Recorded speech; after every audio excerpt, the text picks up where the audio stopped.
Hi friends, welcome back to our channel కమ్మని అమ్మ రుచులు.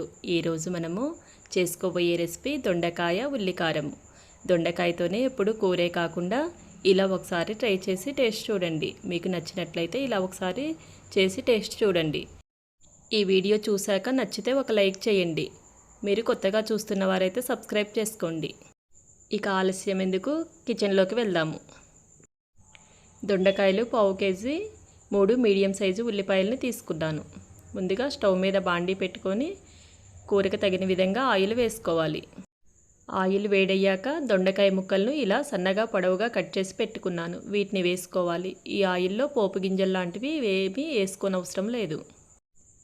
దొండకాయ ముక్కలు వేశాక ఒకసారి మొత్తం కలుపుకోవాలి. ఇలా కలుపుకున్నాక దీంట్లో చిటికెడు పసుపు, కొద్దిగా సాల్ట్ వేసుకోవాలి.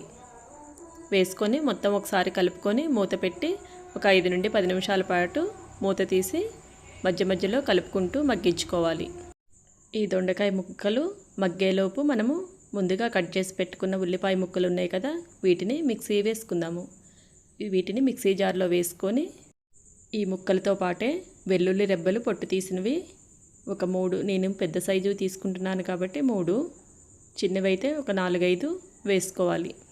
దీంతో పాటే రుచికి సరిపడా సాల్ట్, దొండకాయ ముక్కల్లో కొద్దిగా వేసాం కాబట్టి చూసి వేసుకోవాలి. దీనిలో సాల్ట్ వేసుకొని పసుపు, రుచికి తగిన విధంగా కారం వేసుకొని 1 స్పూను జీలకర్ర కూడా వేసుకొని మిక్సీ వేసుకుందాము. దీన్ని మరీ మెత్తగా కాకుండా కొంచెం బరకగా పేస్ట్ చేసుకుందాము. ఇప్పుడు దొండకాయ ముక్కల్ని చూద్దాము. చక్కగా ఫ్రై అయ్యాయి. వీటిని తీసి ఒక గిన్నెలో వేసుకుందాము. ఈ దొండకాయ ముక్కలను ఫ్రై చేసుకోవటానికి ఎక్కువ ఆయిల్ వేసి డీప్ ఫ్రై చేయనవసరం లేదు. ఇలా కొంచెం ఆయిల్లో వేసుకొని ఫ్రై చేసుకోవచ్చు. ఈ ముక్కలు తీసాక అదే బాండీలో 1 స్పూను ఆయిల్ వేసుకొని ఆయిల్ వేడయ్యాక పోపు గింజలు వేసుకొని ఫ్రై చేసుకుందాం. ఈ పోపు ఫ్రై అయ్యాక కరివేపాకు, ఎండుమిర్చి కూడా వేసుకొని పోపు బాగా ఫ్రై అయ్యాక దీనిలో ముందుగా చేసి పెట్టుకున్న ఉల్లిపాయ పేస్ట్ ఉంది కదా, అది వేసుకొని కలుపుకుందాము. ఈ ఉల్లిపాయ పేస్ట్ వేశాక స్టవ్ని మీడియం ఫ్లేమ్లో మాత్రమే ఉంచుకొని కలుపుతూ అడుగంటుకోకుండా కలుపుతూ మగ్గించుకోవాలి. ఈ ఉల్లిపాయ పేస్టు పచ్చివాసన పోయే వరకు మగ్గించుకోవాలి. ఇలా మగ్గించుకున్నాక ముందుగా ఫ్రై చేసి పెట్టుకున్న దొండకాయ ముక్కలను వేసుకొని మొత్తం కలిసే వరకు కలుపుకోవాలి.